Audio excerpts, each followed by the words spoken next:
Ar daug Lietuvoje moterų, kurios myli per stipriai? Žinokit, daug. Ir faktiškai, nesgi ir knygoje, kaip aprašytos tas situacijos, tai nors ne visuose yra taip paminėtas, bet kadangi mes jau dirbam su moterim ir žinom tą smurto problemą, tai tiesiog aš jau jaučiu skaitant, kad yra vienos pasisako atvirai, kad jos patiria smurtą, kitos tai kaip ir taip truputį nuslėpdamos, parodo, kad tai yra smurtas. O kodėl moteris to taikstosi? Tai faktiškai yra todėl, kad visgi tai yra stereotipai. Tiek gyvenantis moterisi, tiek yra vyruose gyvenantis. Tai yra mes, gyvendami šeimoje, savo tėvų šeimoje, mes perimam tą šeimos modelį, kurį mes matom. Tai jeigu tai yra smurtas šeimoje ir tai yra ne vieno mokslininko įrodytas, kad tuomet mes lyg ir susirandam sutuoktinį, kuris prieš mus smurtautų, nors mes lyg tai tokio dalyko ir visiškai norėtumėm, kad tai mūsų šeimoje nebūtų. Jeigu tai yra šeimoje alkoholizmo problema, tai labai dažnai ir moteris, ar vyras ieško būtent tokio partnerio, kuris turi problemų su alkoholiu. Tai yra, ir jeigu, sakykime, kaip ir šitoje knygoje, jau tėvai mūsų bandytų spręsti tą situaciją, tai matyt, tada ir jų vaikai susirastų kitus partnerius arba spręstų tas problemas kitaip. Kad tų moterų mylinčių per daug tikrai dar smarkiai yra daug, nes jeigu taip sakykime, pagal visus paskaičiavimus viktimologinius tyrimus, tai kas trečia moteris Lietuvoje patiria smurtą šeimoje.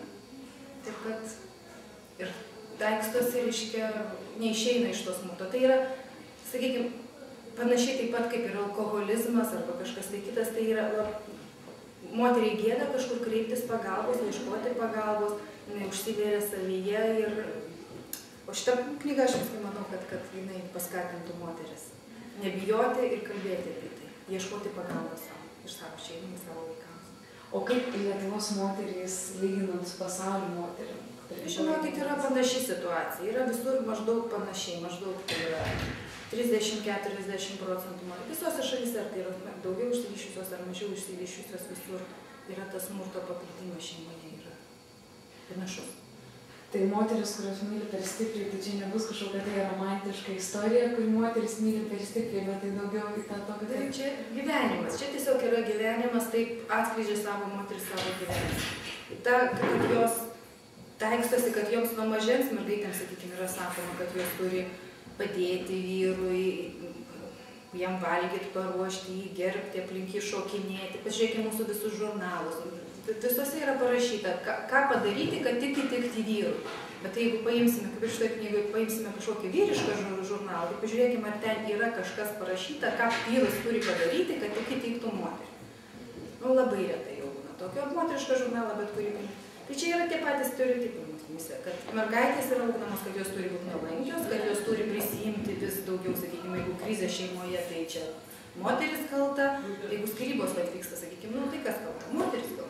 Nesugebėjo vyro išlaikyti. Tai va, aišku, jie keičiasi tie pat, po truputį tie stereotipai, bet jie keičiasi labai lėtai.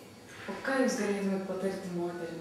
Nebijoti ieškoti pagalbos. Ir ieškoti pagalbos antruolių. Tikrai Lietuvoje nėra pakankamai, bet jų yra. Tai yra, nors pasikalbėti, žengti tą pirmą žingsnį, nueiti pas specialistą, su specialistu pakalbėti ir bandyti spręsti savo problemas. Yra jau ir savipagalbos grupės, aišku, galbūt jos netaip išvystytos, kaip čia yra prašyta knygoje, kad yra ir alkoholikų, ir alkoholikų šeimoms nariams visokie klubai ir panašiai. Pas mus gal taip nėra dar išvystyta, bet jeigu su smurto, tai vis tiek yra tie savipagalbos centrai, yra krizių centrai, kur moteris gali kreiptis ir ieškoti tos pradinės pagalbos.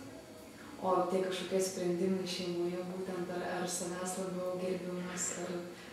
Taip pat iš principo pačiam tą problemą išspręsti yra sunku. Vis tiek reikia ieškoti specialisto. Kai tu nueisi specialistą, išsikalbėsi ir pamatysi, kad tu save, sakykime, per mažai vertini.